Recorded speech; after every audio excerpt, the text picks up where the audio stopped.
I told you we hadn't quite finished squeezing the pips out of this Constitution Hill lemon. There he is at the top of the list, but he has to be, really, because he's this week's big talking point. And you can crystallise, Jonathan, your views on what should happen next with this horse. We know what Brough thinks, but what do you... Go on, you sum it up. Look, we know what Brough thinks. Nicky Henderson and Michael Buckley are up in the air. They're making a decision. I'm sure they think something slightly different every day. My view would be probably, if he hadn't won a champion hurdle already, I think it would be a slightly different conversation. The fact that he arguably doesn't have anything left to prove over jumps, the fact that you do have the excitement and it is such a good news story, if he were mine, I'd be inclined to just draw stumps over jumps and go for an ambitious flat campaign, because I think Friday made it even harder, because the manner in which he won, the reception, the coverage, everything, it's a great news story. And it's one that could continue to be a great story right the way through the summer if they stuck to the flat. It would be an epic news story if Yogi Breisner sorted his jumping out, Brough, and he goes to Cheltenham and wins that champion hurdle. I have huge respect for Yogi, Nico and Nicky Henderson, but I think the school has got anything to do with it now. What happened at Newcastle? He had been to school before there. What happened the other times? The horses had brain fades. And I just don't think it's worth the risk of another brain fade. That's, again, it's 100 years since I rode and all the rest of it. But I think the possibilities of the flat are so exciting. And I personally think it's in the dirt. He doesn't need to prove anything ever. He's the best hurdler I've ever seen. And he doesn't need to prove it again. He'd bolt up in the champion hurdle. Of course he would, if he stood up. But if he didn't, we could be in very, very dark days. It is so tantalising, though, isn't it? The prospect of worry to win a champion hurdle, but it's the risk for reward. Be honest with me, from a journalist's point of view, do you want him there second Tuesday in March? Yeah, journalist's point of view, the story, if he lines up and he wins it, would be the biggest story I've covered. There we are. And it could be the biggest story if it goes wrong as well. That's the risk. What about the crowd who were there on Friday night? Well, it was interesting because it was somewhat of an invades crowd, but not entirely, because they knew there'd be a lot of people there to see Constitution Hill. So it was a little bit more integrated than perhaps you might have imagined. I don't know what's happened to my hat. My Friday Night Live hat seems to have disappeared. The director doesn't want it because you can't wear any green in the studio, that's why. Did you watch Friday Night Live? No, because I was actually on a plane coming back from... OK, did you see the first one? I see. Yes, it's different. And again, I'm all for trying things. We'll see the effect. And I mean, don't forget, it's fantastic, Southwell, and Jonathan managed to get a line in the paper, 800% increase. But that's 8 times. But then divide 8 into 3,700, and it means that the average attendance is not very high. No. 3,700 is a very lively crowd for Southwell on a Friday, but it's not a huge number of people, with great respect. I mean, the great thing was that what the horse did... You can't actually get any more in than that, I don't think, in the winter. Exactly. It's what the horse did and what the possibilities are that are exciting. And I don't think the possibilities should be at Cheltenham, but I can't bang on about that any longer. OK.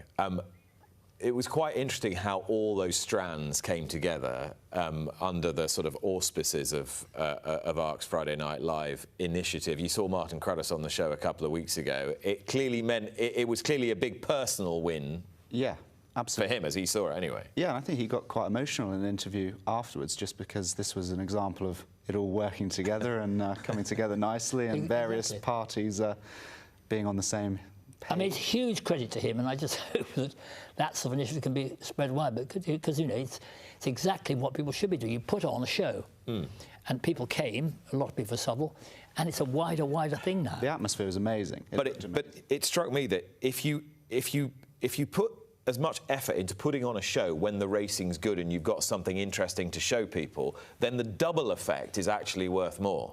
Yeah. So quite often I think racing goes, well, you can either have good racing or we'll put a show on for you if we don't have good racing. Imagine if you actually do both. Yeah, you do both. At the same time. And look, it's not just the atmosphere, it's not just the news coverage.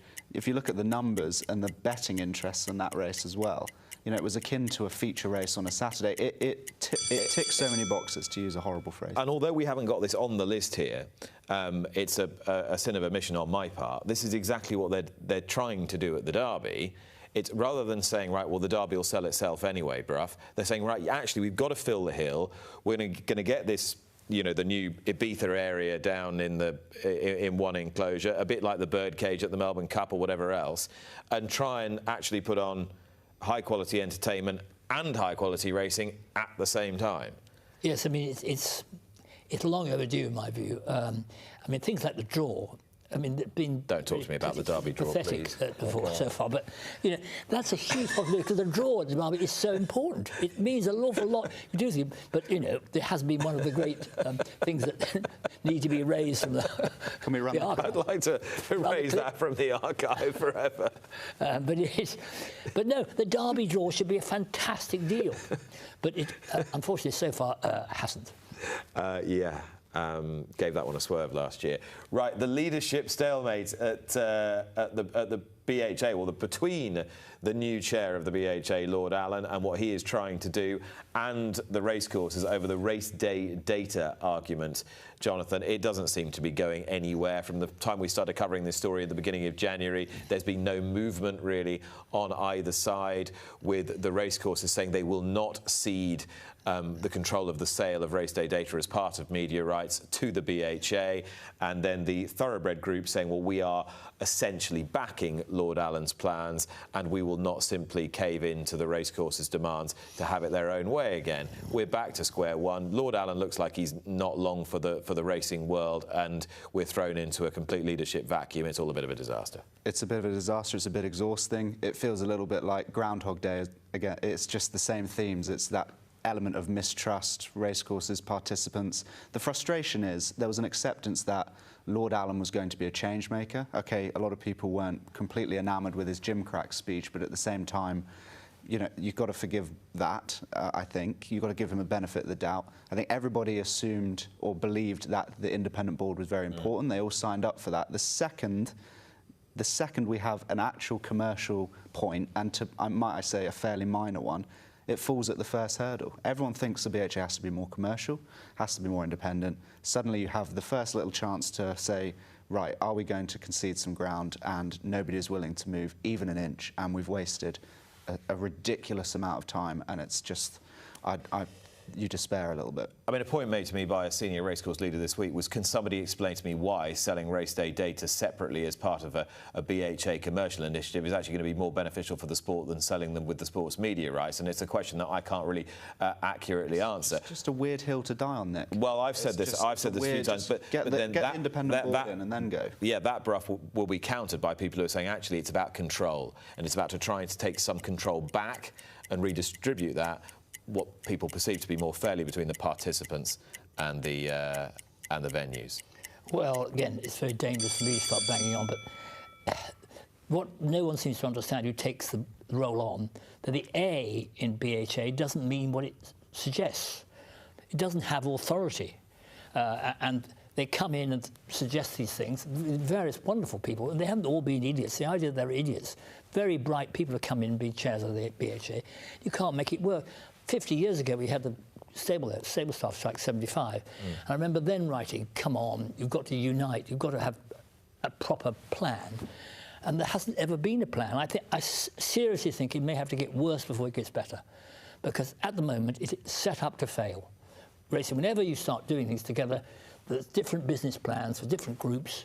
And why should they, you're running a business, why can you change? It's impossible. At the moment, it's set up to fail. Let's talk a little bit about Kempton Park, who staged another good day's racing yesterday and did so in January. Many aspects of those 2 days were very enjoyable, and we get nice ground there, and we're trying to save the racecourse at the moment. But there were 2 fatalities yesterday. There were 3 fatalities in January. Now, I've been on the phone to the BHA this morning. Every single fatality in horse racing, if it happens on a racecourse, is examined by the BHA. Now, if there are 3 fatalities on a given day, then that gives way to an elevated review process where course inspectors, clerks of the course, ground staff, trainers, jockeys, and the racecourse vets and veterinary officers on the part of the BHA are all interviewed as part of that review process. Now, 2 fatalities, as there were yesterday, does not normally automatically prompt an elevated review, but because there were 3 fatalities at the previous meeting, that will be raised in a discussion at a BHA meeting tomorrow morning to see if there's any need for further investigation. If there's been any attempt to identify any trends, then no trends have been found thus far.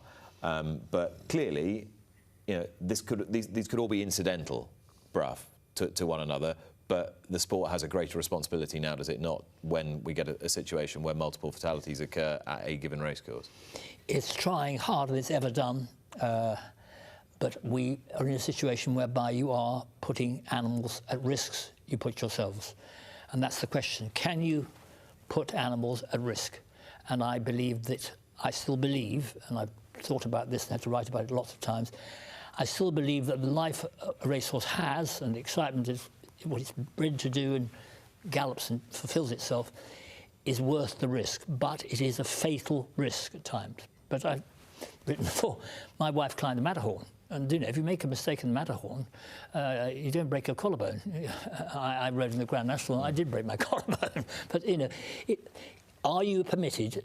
Which people write to me, oh, but the animal has no choice. Well, animals don't have a choice. You have the responsibility to make the choice for them. Animals have a choice. You had to have animals in Parliament. It's ridiculous. You can't. Animals don't have a choice. You have a responsibility for the animal. And I think people take the well, I know they do, more seriously now than they've ever done. Unfortunately, we live in a world now where it's changed. Completely different attitude to when I was starting, of things like falls. We used to look at pictures of the Grand National vertical falls. And you know, there used to be this thing with Willie Robinson having a vertical fall was sort of a thing for Cheltenham. Yeah. Who could get the most sensational picture in the paper the next day? You don't get that anymore. And you all say, ha, ha, ha, you know. It's different now, but I do think, don't pretend it's not a risk. It's a fatal risk if things go wrong, because euthanasia is very often the best option. It's a fatal risk. You are taking it. Would you take it yourself? Yes. You know, jockeys get killed. You know, I've been to quite a few funerals, and jockeys get hurt. You know, if you're a jockey, professional jockey, you're going to go to hospital every year. You're going to go and visit people in hospital. The horse is not going to go to hospital every year. And doesn't have the same choice. But I guess what you're saying is that you've got to trust the people who are making the choice on the animal's behalf, that they're making those choices in the animal's best interest. Yes, and if you don't, you've got to accept that if you don't think you can take the choice, you can't have jump racing, and then you can't have flat racing, because, I mean, one of the most awful things we've ever seen was Rewelding, the horse of Godolphin's, that broke his leg at Ascot. And came swinging out. I mean, horses break their leg, and you know, they're breaking their leg under me. You know, it's a horrible thing. But euthanasia is then the best option. And you mentioned the Grand National. It's a very different Grand National now. The Grand National weights were revealed this week at St George's Hall in Liverpool. It's 75. It's a smaller entry, but it's a more quality-filled field, and it's a maximum field of 34 now, Jonathan. Now, what stood out to you amongst the Grand National weights this year? Yeah, so it's, I think, the changing nature of the race. You see some of the classy horses that are running in it towards the top of the weights. I think I Am Maximus would be an amazing feat were he to win off that sort of mark. I think Iroko was the one the handicapper picked out as the hardest to get a handle on. He's obviously he's been running in small fields. Yeah, he ran very well in the race last year. I think it went up £5, correct me if I'm wrong. And hard to get a handle on him. I think the Irish runners still have the strongest hand, as you would expect, but I think that was borne out in the weights. A few of them were fairly similar to their Irish marks, I think, apart from the cross-country horses. So you'd say probably Ireland would be, you'd expect the winner to come from Ireland. If not, Lucinda Russell's usually the formula. But I think you'd expect an Irish winner. And the only other one that you mentioned on your podcast, Nick, is Panic Attack. Well, I mean, if she were to get in. I'm sure, you know, Brough will identify with this. I mean, she won what used to be called the Mackerson and the Hennessy in the same season. So now the Paddy Power Gold Cup and the Coral Gold Cup. And she's number 47 on the list and needs 15 to come out, and she's only got 10 stone 5. The measure of how the race has changed a bit. Absolutely. I mean, it was a completely different deal, and you know, getting round was the big thing, to get round in the National. Now, I didn't get round National. John Joe Deal had about 19 goes to get round National, but now it's a long distance handicap. But of course, it's still, you know, 38 runs of it is. It's still a highly risky occasion and a very exciting one. But I find it, this stage, very hard to get a handle. That picture we showed there, I mean, it is so different what they've been running on. Yeah. To Aintree is such fantastic turf. I know they water it like mad to have it not too soft, but nonetheless, it's beautiful. And you walk down there the first day, and the grass the turf is marvellous. It's nothing like what you'll see horses been galloping on. It's a different deal. It's been It's been a good week in the main for York Racecourse, insofar as that not only did they come out top of the Racehorse Owners Association poll for customer satisfaction, it also came out top of the National Association of Racing Staff poll, which will really thrill William Darby and Anthea Lee and their team, and quite rightly too. They have completely dropped the name of the Duke of York Stakes, clearly for associations with Andrew Mountbatten Windsor, and it struck me, Jonathan, that actually it would be an almost impossible race to get sponsored if you kept the title, the Duke of York Stakes. Yeah, I think it just comes down to the practicality of that, you'd imagine. There's a reputational, obviously there are certain risks attached, and I just think there would be no point running it like that and potentially getting the scrutiny or the negative coverage. They've made the decision nice and early, and you'd imagine it will make the race a lot easier to sponsor. Well, yes, they've done it in sort of 2 phases, because they changed it a few years ago to whatever it was, the 18, whatever it was, Duke of York Stakes, and now it's gone complete. It's now going to be the Minster Stakes, as ratified by the Flat Pattern Committee. The fact that they've got that award, Brough, from the stable staff is going to mean more than just about anything else, I'd have thought, to York Racecourse. If you're considered to be, this is the place I like going to work, that's a big feather. Yes, and the hostel is a hotel really there now, and the whole pattern. York is a very well-run racecourse, and it's one of the first places I went to when I first got involved in television. I hadn't been to York before, and I really loved it then, and I've loved it ever since. Yeah, there we are. More bouquets for the Knavesmire. Those were this week's talking points.